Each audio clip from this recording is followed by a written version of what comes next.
निकल मेरे घर से बुड्ढे। जब देखो कभी ये चाहिए कभी वो चाहिए, बस सारा दिन ना बिस्तर पे पड़े पड़े ऑर्डर करता रहता है। जब बाहर जाएगा ना, धक्के खाएगा गलियों में, तब अक्ल आएगी तुझे। बहू, ऐसे क्यों कर रही हो? अब तो मैं तुम्हारे कहने से घर के सारे काम भी करने लगा, घर का झाड़ू पोछा भी करने लगा हूं। अब और बताओ, और मैं क्या करूं? कुछ नहीं करना, अपना सामान उठा और इस घर से बाहर निकल जा। बेटा, लेकिन मैं कहां जाऊंगा, कहां रहूंगा और कैसे सब करूंगा? इसीलिए तो भेज रही हूँ। ये जो घर में पड़े पड़े फ्री की रोटियां तोड़ने की तेरी आदत हो गई है ना, ये सुधरे। जब बाहर जाएगा, कमाना पड़ेगा ना, तब तेरी अकल ठिकाने आएगी।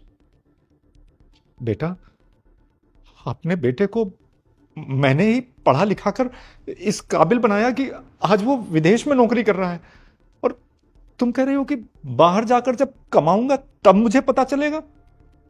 अरे मैंने तो अपनी नौकरी भी तब छोड़ी थी जब सागर ने मुझसे कहा कि पापा, अब मैं कमाने लगा हूं, आप रेस्ट करो। आपने हमारे लिए बहुत कुछ कर दिया है, अब हमारी बारी है। अच्छा, तो सागर ने बोला तो तूने जॉब छोड़ दी। सिर्फ तेरी वजह से ना सागर और मेरा तब प्लान था लंदन जाने का, वो सारा बिगड़ गया। तुझसे इतना प्यार करता है तो तुझे छोड़ के जाएगा कैसे? हाँ, बहू, अगर ऐसी बात थी तो मुझे बता दिया होता।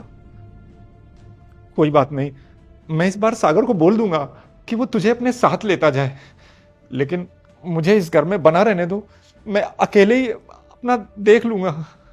नहीं, अब जो मैंने ठान लिया ना वही होगा। अपना सामान उठा और निकल जा मेरे घर से। बेटा, मत कर ऐसा। मैं कहां जाऊंगा, कहां रहूंगा? और तुझे तो पता है ना कि अपनी दवाइयों के बिना मैं एक दिन भी नहीं रह सकता। मेरी बात सुन, इस घर से जाने के बाद ना तू जिए मरे मुझे कोई फर्क नहीं पड़ता। तू बस मेरे घर से चले जा। बेटा, तुम बहुत गलत कर रही हो।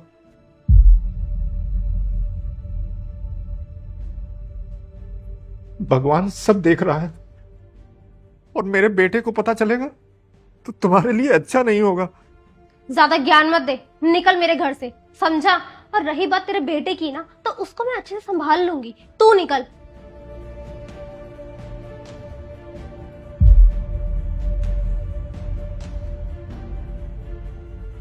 पापा, आप कहाँ जा रहे हो?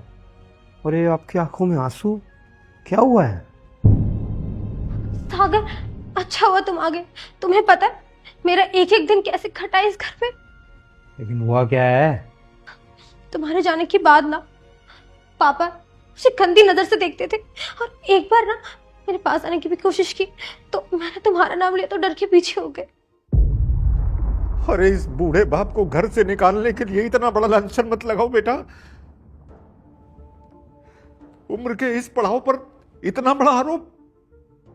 अरे तुम्हें मेरे इस घर में रहने पर आपत्ति थी तो मैं घर से चला जाता हूं। मेरी हत्या कर लो बेटा, लेकिन मेरे चरित्र की हत्या मत करो।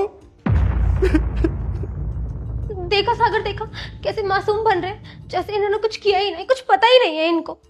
मेरी ही गलती है जो मैं सहती रही। पाप, मुझे बिल्कुल भरोसा नहीं हो रहा है कि आप ये सब कर सकते हो। बेटा, अरे तू तो मुझ पर भरोसा कर। क्या तुम्हें भी लगता है कि मैं ऐसा कर सकता हूं? सच बताओ तो शर्म आ रही है पापा मुझे, कि मेरे होते हुए मेरे पापा ने कुछ भी नहीं बोला और सब कुछ झेलते रहे। सागर, तुम क्या बोले जा रहे हो? क्या बोले जा रहा हूं? ये भोला बनने का नाटक मत करो मेरे सामने। तुम्हें क्या लगा तुम मेरे पीठ पीछे कुछ भी करती रहोगी, मुझे कुछ नहीं पता चलेगा? सागर, तुम ये क्या बोले जा रहे हो?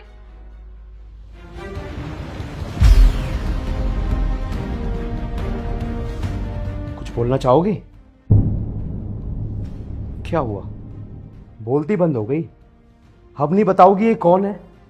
तुम्हारा आशिक है ना ये? और मेरे बाप को भी तुम इसलिए घर से बाहर निकाल रही थी ताकि तुम्हारे और तुम्हारे आशिक के बीच में मेरे पापा जो कांटा बन रहे थे वो ना बन सके। और रही बात इस बेवकूफ पति की, जिसका तुम्हें ये लगता था कि वो विदेश में रहता है, 2-3 महीने में एक बार आता है, उसको क्या पता चल रहा है? जब तक यहां पे जो चल रहा है मेरे आशिक के साथ, मैं चलाती हूं, है ना? सागर, तुम ना गलत समझ रहे हो। मनीष तो मेरा बस एक अच्छा दोस्त है और कुछ भी नहीं। दोस्त? सीरियसली? एक दोस्त को तुम घर पे बुला रही हो, एक दोस्त के साथ तुम होटल में जा रही हो, एक दोस्त की वजह से तुम मेरे बाप को घर से निकाल रही हो? वो दोस्त है या फिर तुम्हारा आशिक? और तुम सोच रही होगी ना कि ये सारी बातें मुझे कहां से पता चली? तुम्हारे उस 2 टके के आशिक नहीं बताई है। जब 4 पैसे उसके मैंने मुंह पर फेंक के मारे ना, उसने सब बक दिया है। सागर, मुझे माफ कर दो, मुझसे गलती हो गई। प्लीज अब तुम जो बोलोगे ना मैं वैसे ही रहूंगी। देखो, ये नौटंकी और ये ड्रामा नहीं चाहिए मुझे। ना ही मुझे तुम्हारी एक भी बात सुननी है और ना ही मुझे तुमसे बात करके अपना टाइम खराब करना है। और रही बात मेरे पापा की बेइज्जती की, जो तुमने मेरे पापा के साथ अभी किया ना, उसके लिए मैं तुम्हें बिल्कुल माफ नहीं करूंगा। उसकी सजा यही है कि तुम्हारा और मेरा रिश्ता आज की आज खत्म होता है। तुम अपने घर जा सकती हो, डिवोर्स के पेपर तुम्हारे घर पहुंच जाएंगे। सागर, आई एम सॉरी। पापा जी को अरे चुप! जो लड़की मेरे बाप की इज्जत नहीं कर सकती, उसको मैं 1 सेकंड भी अपने घर में नहीं रखना चाहूंगा। निकलो मेरे घर से, सागर, निकलो!